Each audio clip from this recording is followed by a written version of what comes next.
Video start करने से पहले I just want to convey my apology to you all because इस video में वॉइस जो है वो थोड़ी सी लोअर साइड पे है। एक्चुअली क्या हुआ कि जब मैंने पूरा वीडियो रिकॉर्ड कर लिया उसके बाद मुझे पता चला कि जो मेरा माइक्रोफोन है वो काम ही नहीं कर रहा है, वो डेड है। इसके बाद फिर से आधे घंटे की वीडियो रिकॉर्ड करने का कोई मतलब नहीं था। सो प्लीज़ थोड़ा वॉइस में जो नॉइज़ आएगा उसको बेयर कर लीजिएगा और आई होप कि ये वीडियो अपना पर्पस सर्व करे। मैंने 3-4 दिन पहले एक वीडियो बनाया था जिसमें मैंने बताया था कि मैं हमेशा सिर्फ एक करंट अफेयर रिसोर्स यूज़ करता हूँ अपने यूपीएससी के लिए, एंड दैट इज़ विजन की मंथली मैगजीन। विजन की मंथली मैगजीन मैं प्री के लिए भी यूज़ करता हूँ और मेंस के लिए भी यूज़ करता हूँ। बाकी जब लास्ट में पीटी 365 आती है तो कुछ गैप्स होते हैं या फिर मुझे लगता है कि कुछ टॉपिक्स ऐसे हैं जो मंथली में कवर नहीं थे, तो वहाँ से मैं उनको रेफ़र कर लेता हूँ। सो इस वीडियो में हम बात करेंगे कि आप विजन की मंथली को कैसे पढ़िए, कैसे इफेक्टिवली पढ़िए, कैसे प्री की चीज़ें अलग करिए, कैसे मीन्स की चीज़ें अलग करिए। और जैसा आप यहाँ देख रहे हो कि या तो आप 2 दिन में ख़त्म कर सकते हो पर डे 10 घंटा पढ़ के, या फिर आप पर डे 2 घंटा पढ़ो तो 10 दिन में ख़त्म हो जाएगा। मेरे कहने का मतलब ये है कि इफेक्टिवली आप विजन की मंथली मैगजीन को 18 से लेके 20 घंटे में ख़त्म कर सकते हो, अगर आपको पता हो कि आपको क्या पढ़ना है, क्या छोड़ना है और उस चीज़ के नोट्स कैसे प्रिपेयर करने हैं। हम इस वीडियो में इसकी बात भी करेंगे कि आप नोट्स प्रिपेयर करिए या फिर अंडरलाइन करिए, क्योंकि इसको भी लेके काफ़ी डाउट आता है। साथ ही मैं आपको ये भी शो करूंगा कि सिर्फ आप हिंदू पढ़ के अपनी प्रिपरेशन को कंप्लीट नहीं बना सकते हो, होलिस्टिक नहीं बना सकते हो। आपको न्यूज़ पता चल जाती है, आपको इशू पता चल जाता है, बट उस न्यूज़ के अराउंड एग्जाम में क्वेश्चन अलग आते हैं, आपको कुछ और कंटेंट भी लिखना होता है। सो वो कंटेंट आपका विजन की मंथली मैगजीन से पूरा होगा। या फिर आप विजन की मंथली नहीं पढ़ रहे हो तो कोई भी मैगजीन आप पढ़ो, बट आई रिक्वेस्ट यू कि कोई मैगजीन आप पढ़िएगा सो दैट कि आपकी जो कवरेज है वो होलिस्टिक हो। देखिए, हम स्ट्रेटजी की बात करें कि क्या स्ट्रेटजी आपको अपनानी चाहिए, तो यहाँ पे आपको 3 स्टेप यूज़ करना है प्लस 3 रूल यूज़ करना है। 3 स्टेप की बात मैं करूँ तो सबसे पहला स्टेप है कि ओवरव्यू। मंथली मैगजीन की कोई भी आर्टिकल को सबसे पहले ओवरव्यू करना है। दूसरा आपका है आइसोलेट। प्रीलिम्स और मेंस की चीज़ों को आपको आइसोलेट करना है। आपको ये देखना है कि क्या चीज़ प्रीलिम्स से पूछा जा सकता है और क्या चीज़ मेंस से पूछा जा सकता है। और लास्ट है कि आप हाईलाइट करिए या फिर आप उसके सेपरेट नोट्स भी बना सकते हो, डिपेंडिंग अपॉन कि आपकी कन्वीनियंस क्या है, और उसके लिए मैं बात करूंगा अभी आगे। सेकेंडली, जो आपको 3 रूल फॉलो करने हैं मैगजीन को पढ़ते वक्त, या फिर मैगजीन को पढ़ते वक्त क्या कोई भी आप ऐसी बुक पढ़ रहे हो जो कि 150-200 पेज से ऊपर है, या फिर कोई ऐसा आर्टिकल पढ़ रहे हो जहाँ पे 1000-2000 वर्ड लिखा गया है, सो ये सारे रूल्स आपको फॉलो करने हैं, अपने दिमाग में रखने हैं। पहला रूल आपका ये हो गया 100:10 का रूल। इसका मतलब ये है कि कोई भी आप 100 वर्ड की चीजें पढ़ते हो तो कोशिश करो कि आप उसको 10 वर्ड में डिफाइन करो, आपके नोट्स में वो चीजें जाए तो आपके पास सिर्फ 10 वर्ड हो। ये चीज इंपॉर्टेंट इसलिए है ना क्योंकि आपको हमेशा याद रखना है कि आपको एग्जाम में मैक्स टू मैक्स 250 या फिर 300 वर्ड लिखना है, इससे ऊपर आपको नहीं लिखना होता है। तो इसके ऊपर आप जो भी कंटेंट पढ़ रहे हो वो आपका वेस्ट होगा, उसको आप एग्जाम में यूज नहीं कर पाओगे। और एग्जाम में आपको बहुत ही चीजें टू द पॉइंट लिखनी होती हैं, आप बीट अराउंड द बुश नहीं कर सकते हो। सो जो भी वर्ड अपने नोट्स में आप लिखिए, ये मेक श्योर करके लिखिए कि ये टॉपिक अगर एग्जाम में आएगा तो ये चीजें मैं 100% एग्जाम में लिखूंगा। दूसरा ये है कि अपना एफर्ट को डुप्लीकेट नहीं करना है। जब आप मैगजीन पढ़ोगे तो बहुत चीजें ऐसी है इसमें जो स्टैटिक चीजें हैं, क्योंकि कोई भी इशू समझाने से पहले विजन में या फिर किसी और भी मैगजीन में वो लोग उसका बैकग्राउंड समझाते हैं, उसका कॉन्स्टिट्यूशनल पोजीशंस क्या है या फिर उसका इकोनॉमिकल पोजीशन क्या है, वो चीज़ समझाते हैं। तो वो चीज़ें आप अपने स्टैटिक में आराम से पढ़ोगे, पहले ही पढ़ोगे। और आपको ये चीज़ें याद रखनी है कि आप यहाँ पे करंट अफेयर पढ़ो ना कि स्टैटिक पढ़ रहे हो। स्टैटिक के लिए आपके पास जो रिसोर्स है उससे ही पढ़िए, उस चीज़ को कहीं और से पढ़ने की जरूरत नहीं है। फॉर एग्जाम्पल, अगर गवर्नर की बात की जाए, गवर्नर का कुछ इशू चल रहा है तो गवर्नर की जो भी स्टैटिक चीजें हैं, गवर्नर का जो भी आर्टिकल है, गवर्नर से रिलेटेड जो भी कॉन्स्टिट्यूशन में दिए गए हैं, वो आप लक्ष्मीकांत में पढ़ोगे।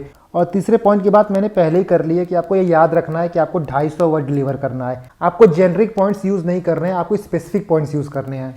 देखिए, सबसे इंपॉर्टेंट चीज़ ये है ना, जो मैं आपको बता रहा हूँ कि आप टॉपिक को सेग्रीगेट करना सीखिए। आप ये देखिए कि क्या चीज़ प्री में आता है, क्या चीज़ मेंस में आता है। इस चीज़ को आप सबसे इजीली पीवाईक्यूज से जान पाओगे। सबसे इजीली पीवाईक्यूज से क्या, पीवाईक्यूज से ही जान पाओगे। कोई भी आप मॉक टेस्ट लगा रहे हो, कोई भी आप टेस्ट सीरीज लगा रहे हो, सो वहाँ से उतना आइडिया नहीं मिलता है जितना प्रीवियस ईयर क्वेश्चन से मिलता है। इसीलिए आप जितने भी प्री के सब्जेक्ट्स हैं जैसे polity, environment, economics, science and tech, art and culture, history, उनके आप प्रीवियस ईयर क्वेश्चन को प्रिंट आउट निकाल के अपने टेबल पर रख लीजिए। कोई भी सेक्शन पढ़िए, मान लीजिए हम करंट अफेयर से पॉलिटी का सेक्शन पढ़ रहे हैं या फिर आईआर का सेक्शन पढ़ रहे हैं, अगर आपको पता होगा कि इस पर्टिकुलर टॉपिक से प्री में कैसे क्वेश्चंस पूछे जाते हैं, सो आपके लिए बहुत ईजी होगा आइडेंटिफाई करना, और आपको ये पता होगा कि इस टॉपिक से मेंस में कैसे क्वेश्चंस बन सकते हैं, तब आपको वहां भी पता होगा कि आपको कितना दूर तक एरिया कवर करना है, कितना वाइड एरिया कवर करना है, और कौन कौन से पॉइंट्स अपने नोट्स में लिखने हैं कि सो दैट मैं वो पॉइंट्स को अपने एग्जाम में यूज कर पाऊं। अगर आपको ये दोनों चीजों का आइडिया नहीं होगा तो आपको जो आर्टिकल है, जो करंट अफेयर की न्यूज है, वो बहुत बल्कि लगेगा और बहुत ही रबिश पॉइंट्स होंगे जो आप अपने नोट्स में लिखोगे, जिनका एग्जाम में कोई यूज नहीं होगा। इसके साथ ही आप सिलेबस को ध्यान में रखिएगा, बिकॉज कोई एक आर्टिकल है ना, वो सिलेबस में कई पॉइंट से लिंक हो सकता है। मैं अभी आपको आगे एग्जांपल दिखाऊंगा कि आप एक आर्टिकल को कितने अलग अलग पॉइंट से लिंक कर सकते हो, और आपकी कोशिश भी यही होनी चाहिए। देखिए क्या होता है ना कि आप बहुत ज्यादा चीजें नहीं पढ़ सकते हो, आपको ये करना है कि आपके पास जो कंटेंट है वो कंटेंट ऐसा हो कि उसको क्यूरेट करके हम अलग अलग जगह यूज कर सकें। ये चीज आप कैसे कर पाओगे? अगर आपको पता रहेगा कि आपके सिलेबस में क्या क्या चीजें मेंशन है। सो जैसे कोई आर्टिकल आप देखोगे तो आपके दिमाग में तुरंत क्लिक करेगा कि ये चीज हम वहां से लिंक कर सकते हैं, इस चीज को हम वहां से लिंक कर सकते हैं। नाउ हम नेक्स्ट बात करते हैं कि आपको मंथली मैगजीन पढ़ना कैसे है। ये आप देख सकते हो, ये अक्टूबर का मैगजीन है, अभी शायद 4-5 दिन पहले आया है। ये आप देख सकते हो इंडेक्स है। इंडेक्स में ये चीज़ अच्छी है ना कि जैसे आपका सिलेबस डिवाइड है पॉलिटी का, इंटरनेशनल रिलेशंस का, इकोनॉमी का, तो उसी तरह यहाँ पे आपको इंडेक्स भी डिवाइड मिल जाएगा। सबसे पहला स्टेप हमारा क्या है कि ओवरव्यू करना। जो भी आर्टिकल दिया गया है उसको पहले ग्लांस थ्रू करोगे, आप उसको पढ़ोगे कि उसमें दिया क्या है।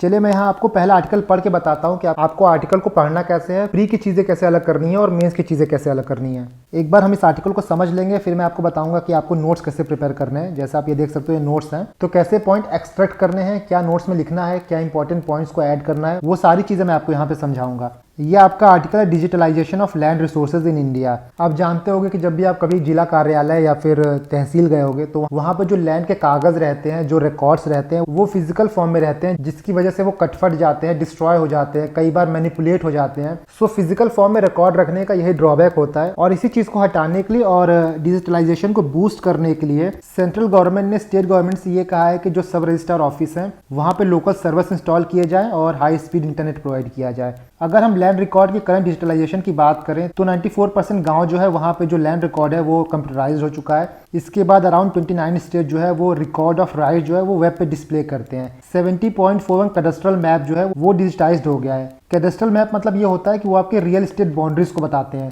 इसी से रिलेटेड गवर्नमेंट का एक प्रोग्राम है जिसका नाम है digital India land record modernisation programme. इसको शॉर्ट फॉर्म में दिल रैम भी कहते हैं, और ये प्रोग्राम जो है मिनिस्ट्री ऑफ रूरल डेवलपमेंट द्वारा इंप्लीमेंट किया जाता है। इस प्रोग्राम की बात करें तो ये सेंट्रल सेक्टर प्रोग्राम है जो कि 2016 में लॉन्च किया गया था। सेंट्रल सेक्टर मतलब कि 100% जो है वो सेंटर द्वारा फंडेड है। इस प्रोग्राम की मेजरली 3 कंपोनेंट है। पहला है कंप्यूटराइजेशन ऑफ लैंड रिकॉर्ड, दूसरा है सर्वे रिसर्वे करना, और तीसरा है computerisation of registration. Computerisation of land record मतलब कि जो लैंड रिकॉर्ड है जो फिजिकल फॉर्म में, उसको स्कैन करके फिर कंप्यूटर पे डाल देना। सर्वे रिसर्वे में ये होता है कि कई बार आप देखोगे ना कि जो जमीन है उसका प्रॉपर सर्वे नहीं होता है, कितना एरिया है, इन सब चीजों में मिसमैच होता है, तो उस चीज का सर्वे करना। और लास्टली है कि रजिस्ट्रेशन को कंप्यूटराइज्ड कर देना, किसके नाम पे लैंड है, बाद में ये लैंड किसके नाम पे ट्रांसफर होगी, तो ये सारे प्रोसेस जो है उसको कंप्यूटराइज्ड कर देना। इस प्रोग्राम के ऑब्जेक्टिव की बात करें तो सबसे पहला ऑब्जेक्टिव और मेन ऑब्जेक्टिव ये है कि कंट्री में जितने लैंड रिकॉर्ड है उनको अपडेट कर देना। दूसरा है कि ऑटोमेटिक म्यूटेशन को प्रोवाइड करना। ऑटोमेटिक म्यूटेशन मतलब ये होता है कि ऑटोमेटिक लैंड का टाइटल जो है वो ट्रांसफर हो जाए एक आदमी से दूसरे आदमी के नाम पे। इसके बाद जो डिफरेंट डिपार्टमेंट है उसमें इंटरकनेक्टिविटी प्रोवाइड करना। तो ये कुछ ऑब्जेक्टिव है। देखिए जब लैंड रिकॉर्ड डिजिटलाइज हो जाएंगे तो क्या सिग्निफिकेंस रहेगा, क्या फायदा रहेगा? Better credit delivery. क्या होता है गांव में ना कि लैंड पे आपको लोन मिलता है, खासकर ये लोन आप एग्रीकल्चर सेक्टर में यूज कर सकते हो। एमएसएमई सेक्टर की ग्रोथ के लिए काफी इंपॉर्टेंट है। इससे ये होगा कि फाइनेंशियल डीपनिंग बढ़ेगा रूरल एरियाज में। दूसरा ये है कि लिटिगेशन को रिड्यूस कर देगा। आप सभी को पता है कि जमीन के मामलों में कितना ज्यादा हेरफेर होता है और बहुत ज्यादा मामला फंसता है कोर्ट में जाके। तो एक बार रिकॉर्ड जब डिजिटल हो जाएगा तो ट्रांसपेरेंसी बढ़ जाएगी। ट्रांसपेरेंसी बढ़ने के साथ साथ जो लैंड के डिस्प्यूट हैं वो कम हो जाएंगे। तीसरा यह है कि इंफ्रास्ट्रक्चर डेवलपमेंट फैसिलिटेट करेगा। फॉर एग्जांपल कि गवर्नमेंट के पास जब चीज़ों का डेटा होगा तो लैंड एक्विजिशन ईजी हो जाएगा, रिहेबिलिटेशन ईजी हो जाएगा। जो गवर्नमेंट के अनयूज्ड लैंड है उसको वेलफेयर के लिए यूज किया जा सकेगा। नेक्स्ट ये है कि रिवेन्यू जनरेशन में हेल्प करेगा। आप सभी को पता होगा कि लोकल गवर्नमेंट में जो प्रॉपर्टी के टैक्स हैं वो कितने इंपॉर्टेंट है। सो एक बार चीज़ें जब कंप्यूटराइज हो जाएंगी तो जो प्रॉपर्टी टैक्स की बिलिंग है वो ईजी हो जाएगा, प्रॉपर्टी टैक्स कलेक्शन जो है वो ईजी हो जाएगा। नेक्स्ट है कि पॉलिसी मेकिंग को एफिशिएंट बना देगा ये। जब सारी चीज़ें ऑन रिकॉर्ड रहेंगी तो गवर्नमेंट को पॉलिसी बनाने में भी ईजी रहेगा, गवर्नमेंट को बेनिफिशियरी को आइडेंटिफाई करने में भी ईजी रहेगा, गवर्नमेंट काफ़ी एफिशिएंट तरीके से जो अपना रिसोर्स उसको मैनेज कर सकेगी। उनको पता होगा कि कहाँ पे एनवायरमेंट की क्लियरेंस देनी है, कहाँ पे स्कूल है, कहाँ पे इंडस्ट्री सेटअप करने के लिए परमिशन दी जाएगी। इसको आप ईज ऑफ डूइंग बिजनेस से भी रिलेट कर सकते हो कि ये ईज ऑफ डूइंग बिजनेस भी बढ़ाएगा। इसके बाद ये देखिए कि फ्रॉडलेंट ट्रांजैक्शन को भी चेक करेगा, खासकर बेनामी ट्रांजैक्शन। लोग अपने नौकर के नाम पे, अपने मालिक के नाम पे, अपने रिलेटिव्स के नाम पे ज़मीन ले लेते हैं। तो जब चीज़ें डिजिटल हो जाएंगी तो ये चीज़ें करना मुश्किल हो जाएगा। नेक्स्ट ये है कि वेलफेयर स्कीम का डिसबर्सल जो है वो काफ़ी इजी तरीके से हो जाएगा, खासकर क्रॉप इंश्योरेंस हो गया या फिर एग्रीकल्चर सब्सिडी हो गया। यहाँ पे आपके पास कितना लैंड है इसके बेसिस पे आपको सब्सिडी मिलती है, इसकी बेसिस पे आप इंश्योरेंस करा सकते हैं। तो ये चीज़ें ईजी हो जाएंगी। और लास्टली ये है कि जब रजिस्ट्रेशन आप कराते हो लैंड का, वहाँ पे काफ़ी मैनुअल वर्क होता है और मैनुअल वर्क होने की वजह से टाइम भी काफ़ी लगता है, प्लस करप्शन के चांसेस भी बढ़ जाते हैं। तो वो चीज़ें कम हो जाएंगी अगर चीज़ें डिजिटल हो जाएंगी। तो यहाँ तो आपके फायदे रहे। बाकी कंस्ट्रेंट क्या है, क्या क्या इश्यूज हैं लैंड रिकॉर्ड को डिजिटलाइज करने में।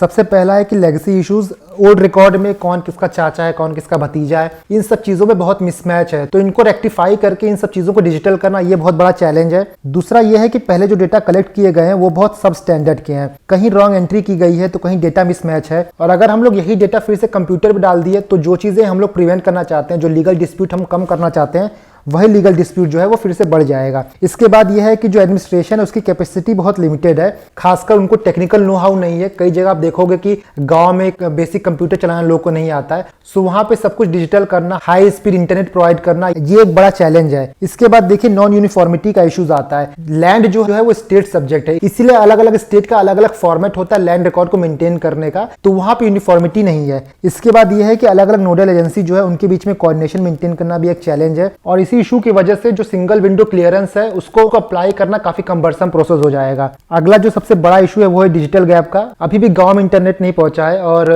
जो पुअर वल्नरेबल सेक्शंस हैं उनको अपना लैंड रिकॉर्ड एक्सेस करने में काफी मुश्किल आएगी। नेक्स्ट जो इशू है वो है साइबर अटैक का। ऑब्वियस सी बात है कि जब चीजें आप डिजिटल करोगे तो साथ में वो साइबर अटैक का खतरा भी अपने साथ लेके आएंगी। इसके बाद कंज्यूमर प्रोफाइलिंग एक इश्यूज है। मान लीजिए चीजें आप डिजिटल कर देते हो, आपको पता होता है कि किसका किस एरिया में कितना लैंड है, तो इस तरह से कंज्यूमर क्या प्रोफाइलिंग कर रहे हो। आपको पता है कि उस पर्टिकुलर आदमी का कितना लैंड है, उसके लैंड की क्या कॉस्ट है, कितना एसेट है उसके पास। इन सब चीजों की वजह से जो कंज्यूमर है वो भी कतराएंगे आगे बढ़ने से चीजों को डिजिटल करने के लिए। इसके बाद आपका ट्रस्ट इशूज है। कोई भी लैंड रिकॉर्ड में मैनिपुलेशन होगा, करप्शन होगा, तो जो आम पब्लिक सिटीजन है और जो एडमिनिस्ट्रेशन है उनके बीच में एक ट्रस्ट गैप आएगा। तो ये भी एक बहुत बड़ा इश्यूज है। हमने सिग्निफिकेंस देख ली, हमने प्रॉब्लम देख ली, अब सॉल्यूशन क्या है। देखिए सॉल्यूशन बनाने का सबसे अच्छा तरीका यह है ना कि जो आपका प्रॉब्लम है उसी का सॉल्यूशन आप दे दीजिए। जैसे पहला प्रॉब्लम हमारा ये था कि लिमिटेड एडमिनिस्ट्रेशन कैपेसिटी है, तो इसका सॉल्यूशन ये है कि गवर्नमेंट एम्प्लॉय को आप एप्रोप्रिएट स्किल प्रोवाइड करिए, रोबस्ट ट्रेनिंग प्रोवाइड कीजिए। दूसरा हमारा साइबर अटैक का इशू था, तो उसके लिए better security management system provide करिए। लैंड रिकॉर्ड के जो डेटा मिसमैच हुए हैं, जो मैनिपुलेशन हुए हैं, उनको रेक्टिफाई करने के लिए आप लैंड की सर्वेइंग करिए, मैपिंग करिए through new technologies like blockchain, drone के थ्रू, सैटेलाइट के थ्रू, जीआईएस टैगिंग के थ्रू। इसके साथ साथ एक इशू था कि स्टैंडर्ड डेटा नहीं है, बिकॉज अलग अलग स्टेट अपना अलग अलग स्टैंडर्ड मेंटेन करते हैं। तो उसके लिए कैपेसिटी बिल्ड करिए through dedicated data centre, high speed processor, fibre optics. इसके बाद जितने भी टेक्सचुअल डेटा है पहले उनको अपडेट करिए, उसके बाद ही आप उनको डिजिटल फॉर्म में अपलोड करिए। इसके बाद वही है कि आप अवेयरनेस जनरेशन प्रोग्राम को कंडक्ट करिए और यूनिफॉर्म स्टैंडर्ड बनाइए। सो ये आपका एक आर्टिकल रहा, ये आपका आर्टिकल कंप्लीट हो गया है। अब हम अपने सेकंड स्टेप की तरफ बढ़ते हैं। सेकंड स्टेप हमारा है कि आइसोलेट करना। यहाँ पे हमको प्री की चीजें आइसोलेट करनी है और मेंस की चीजें आइसोलेट करनी है। तो देखिए यहाँ पे बहुत ही सिंपल है। जो भी चीजें मैंने येलो में हाईलाइट की हैं वो प्री के लिए इंपॉर्टेंट है। फॉर एग्जांपल ये आपका स्कीम इंपॉर्टेंट है प्री के लिए, कौन सी मिनिस्ट्री ये इंप्लीमेंट करती है वो इंपॉर्टेंट है प्री के लिए, ये सेंट्रल सेक्टर स्कीम है ये इंपॉर्टेंट है प्री के लिए। इसके बाद यहाँ पे आप देखिए रिकॉर्ड ऑफ राइट्स इंपॉर्टेंट है प्री के लिए। कई बार पूछा जा सकता है एग्जाम में कि रिकॉर्ड ऑफ राइट्स आप न्यूज में सुने हो तो वो किससे रिलेटेड है, तो वो लैंड ओनरशिप से रिलेटेड है। तो आपका रिकॉर्ड ऑफ राइट्स इंपॉर्टेंट हो गया प्री के लिए। इसके बाद कुछ मेजर्स है जो गवर्नमेंट ली है डिजिटलाइजेशन के लिए, वो इंपॉर्टेंट है। इनमें आप पढ़ोगे तो 2-3 चीजें इंपॉर्टेंट है। पहला यूएल पिन इंपॉर्टेंट है, ये आपके लैंड के लिए एक 14 डिजिट का यूनिक आईडी है। जैसे आपका आधार कार्ड होता है ना, उसी तरह ये लैंड का आधार कार्ड है। इसके बाद भू नक्शा जो है ये तो सेल्फ एक्सप्लेनेटरी है कि लैंड के लिए रिलेटेड है, ये इंपॉर्टेंट है प्री के लिए। स्वामित्व स्कीम्स, इस पर्टिकुलर स्कीम के थ्रू प्रॉपर्टी कार्ड प्रोवाइड किया जाता है। बाकी ये इतना इंपॉर्टेंट प्री के लिए नहीं है क्योंकि ये स्टेट स्पेसिफिक है, बट फिर भी आप लिख सकते हो कि भूमि प्रोजेक्ट जो है वो सेंटर और कर्नाटका स्टेट द्वारा फंडेड है और धरानी प्रोजेक्ट जो है वो तेलंगाना का है। सो इस आर्टिकल में प्री के लिए इतना इंपॉर्टेंट है। मेंस के लिए क्या इंपॉर्टेंट है, सिग्निफिकेंस इंपॉर्टेंट है, आपका कंस्ट्रेंट इंपॉर्टेंट है और लास्टली वे फॉरवर्ड। ये चीजें मेंस के लिए इंपॉर्टेंट है। 2 चीज है, या तो आप इसके नोट्स बना लीजिए प्रॉपर शॉर्ट नोट्स, या तो आप अंडरलाइन कर लीजिए। जब भी आप अंडरलाइन करोगे या फिर हाईलाइट करोगे तो अलग अलग कलर से करना, क्योंकि मान लीजिए आप प्री के लिए उठाओ पढ़ने के लिए तो आपको पता हो कि जो चीजें येलो में लिखी गई हैं मुझे उनको सिर्फ देखना है प्री के लिए, और जब आप मेंस के लिए उठाओ तो आपको पता हो कि जो चीजें ब्लू में लिखी गई हैं मुझे उनको देखना है सिर्फ मेंस के लिए। तो एक तरीका ये हो गया। दूसरा तरीका ये हो गया जो मुझे ज्यादा इफेक्टिव लगता है कि इसके शॉर्ट नोट्स प्रिपेयर कर लो। देखिए क्या करिए कि इसका जो इंडेक्स है ना उसका प्रिंट आउट निकाल लीजिए। आप इस तरह इंडेक्स का प्रिंट आउट निकाल सकते हो। इसके पीछे ये खाली पेज रखिए और इसके पीछे एक खाली पेज ये रखिए। सो जो चीज प्री के लिए इंपॉर्टेंट है, जो चीजें आपसे प्रीलिम से पूछी जा सकती है, उसको इस पेज के पीछे लिख दीजिए। सो यहाँ पे आप एक एग्जांपल देखिए, ये मुश्किल से 4-5 लाइन के नोट्स हैं, ये प्री के लिए हैं। ये सारी चीजें जो हैं, ये पूरा पॉलिटी एंड गवर्नेंस में जितना सेक्शन है, इस पॉलिटी गवर्नेंस को आप पढ़ोगे तो आपको सिर्फ और सिर्फ इतनी चीजें मिलेंगी प्री के लिए इंपॉर्टेंट। ऐसे ही आपका 12 महीने का मंथली होगा तो ऐसा 12-13 पेज बन जाएगा। लास्ट में 1-2 पेज और ऐड करके आप पीटी से जो चीजें आपको एक्स्ट्रा लगे वो डाल सकते हो। सो इस तरीके से आप काफी हैंडी नोट्स प्रिपेयर कर सकते हो। और ये पूरे पीटी के नोट्स, 12 महीने के नोट्स आप मुश्किल से एक दिन में ज्यादा कह रहा हूं, 4 या 5 घंटे में आप रिवाइज कर सकते हो। जैसा आप यहाँ देखिए, दिल रैंप स्कीम जो है मिनिस्ट्री ऑफ रूरल डेवलपमेंट के थ्रू है, सेंट्रल सेक्टर स्कीम है। और रिकॉर्ड ऑफ राइट्स की बात करें तो लैंड होल्डर का नाम बताता है, ये लैंड की डिटेल्स बताता है। यूएल पिन जो है वो 14 डिजिट का आईडी है लैंड का। स्वामित्व स्कीम के बारे में लिखा गया है, भूमि के बारे में लिखा गया और धरानी के बारे में लिखा गया है। ये आपके पहले आर्टिकल का नोट्स हो गया। इसके बाद आता है मेंस के लिए। तो मेंस के लिए चाहे आप बुकलेट में ही नोट्स बना लीजिए या फिर इस तरह आप सेपरेट नोट्स बना सकते हो। जैसा आप यहाँ देखो, जो चीजें मेन है, जो चीजें आप एग्जाम में लिख सकते हो, क्या सिग्निफिकेंस है, यहाँ पे वो लिख दिया गया है। क्या सिग्निफिकेंस है, एक बार आप आर्टिकल पढ़ लोगे तो आपको सारे सिग्निफिकेंस आराम से पता चल जाएंगे। इसके बाद क्या इश्यूज हैं, वो सारी चीजें यहाँ पे दी गई हैं।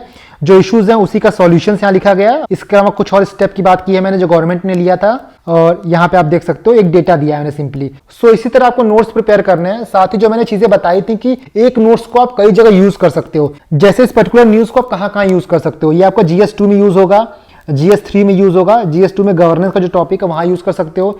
डिजिटल इंडिया के एग्जाम्पल के लिए यूज कर सकते हो। लैंड रिफॉर्म के एग्जाम्पल के लिए यूज कर सकते हो। एग्रीकल्चर रिफॉर्म के एग्जाम्पल के लिए यूज कर सकते हो। साइंस एंड टेक में आप यूज कर सकते हो। सो एक पर्टिकुलर न्यूज को आप बहुत जगह लिंक कर सकते हो। इसके बाद मैं आपको एक चीज और बताता हूं। जैसे आप ये देखिए, ये सेकंड आर्टिकल है प्रिवेंटिव डिटेंशन का।